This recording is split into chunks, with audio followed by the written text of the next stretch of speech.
Prej gati 2 javësh, segmenti rrugor që drejton drejt disa institucioneve, por dhe një pjesë të mirë të lagjeve të banimit në qytetin e Vlorës vijon të mbetet i bllokuar.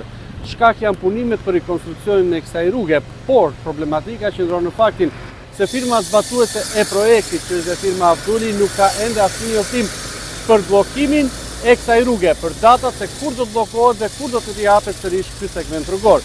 Një problematike e cila ka sjell edhe trafikun e rënduar në qytetin e Vlorës, kryesisht në rrugën transballkanike, ndërkohë që qytetarët presin padyshim për mbylljen e këtij projekti, riasfaltimin e këtij segmenti rrugor dhe hapjen e rrugës. Prej 2 javësh rruga Zenil Gjoleka në Vlorë është përfshirë në një proces rikonstruksioni. Bllokimi i këtij aksi rrugor megjithatë ka sjell problematika të shumta në lëvizjen e mjeteve dhe të banorëve të zonës. Kjo rrugë është një segment i rëndësishëm pasi lidh disa institucione kyç si ujësjellsi, Osheja, si dhe shërbensi aks hyrës për disa blloqe banimi. Bllokimi i saj për shkak të punimeve ka krijuar kaos në lëvizje, veçanërisht gjatë orarëve të pikut. Situata është rënduar dhe më shumë nga mungesa e informacioni zyrtar, pasi firma zbatuese Avduli nuk ka bërë asnjë njoftim publik lidhur me afatet e përfundimit të punimeve apo kozgjatjen e bllokimit të rrugës. Përpasoj drejtuesit e mjeteve janë detyruar të përdorin rrugë alternative të cilat nuk janë të përshtatura për fluks të lartë qarkullimi, duke krijuar vonesa dhe trafik të shtuar. Problemet janë konstatuar dhe përgjatë rrugës transballkanike ku barierat e vendosura kanë ndikuar